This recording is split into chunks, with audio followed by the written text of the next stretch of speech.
What's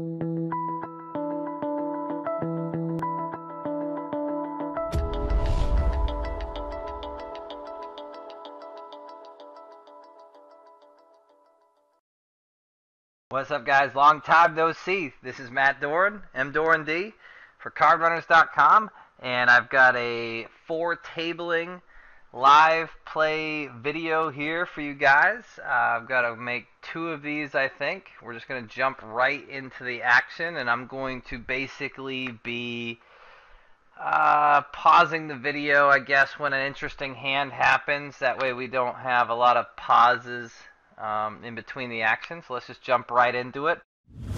I've been sitting at these tables for like 40, 50 hands just to try to get a little bit of a read going. We're playing on Bovada. First hand I want to direct your attention to is top right, table 2. We're facing an open shove from MP. I've got ace-10 offsuit. And so this is basically 17 big blinds. Important to note that he had shoved the hand directly previous to this, so that's going to make this a pretty easy call for me. I just think that his range is too wide, and 16 big blinds, so we call here with ace-10, and we hold. So good start to the video. We win a quick hand. It's been a while since I've made any videos. I've just been playing a lot. I feel like I'd rather make quality videos than just pump out a whole ton of them. So that's hopefully what will happen here, and hopefully you guys will get something good out of these videos. And so I've been focusing here on 200 NL, and so we're just going to pause the video anytime I see an interesting spot come up. So let's see what happens next.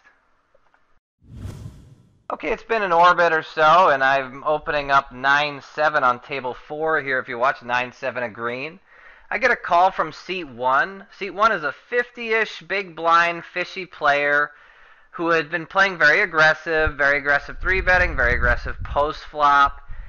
And I also get an overcall from what I think is a reg in seat 3, playing aggressively, but probably a reg. I think that the seat 3 would have squeezed here if he had a I think he would have squeezed with a wide value range here, but probably not a bluffing range because of the stack size of the fish. So when he doesn't squeeze, I don't think he has really much of anything to start with. Probably the top of his range is small pairs and some weaker Broadway hands. So I don't think he started with much.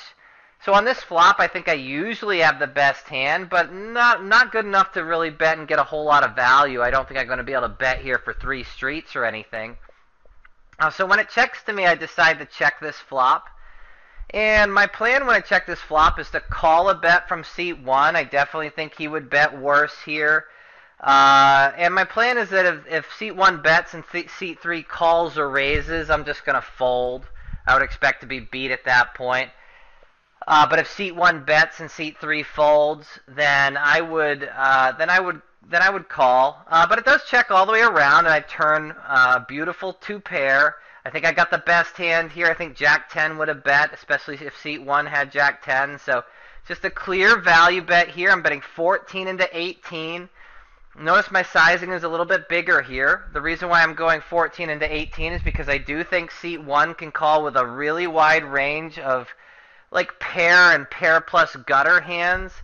Hands like maybe like an 8-jack or 10 queen or queen jack or something like that he can call with here.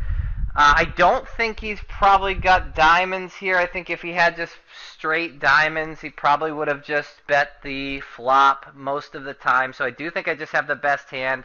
But if seat 3 was to raise the tag, I would think I was beat here a lot and actually fold. So this is just a clear value bet against seat 1. Seat 1 does call and seat 3 folds, which is close to ideal.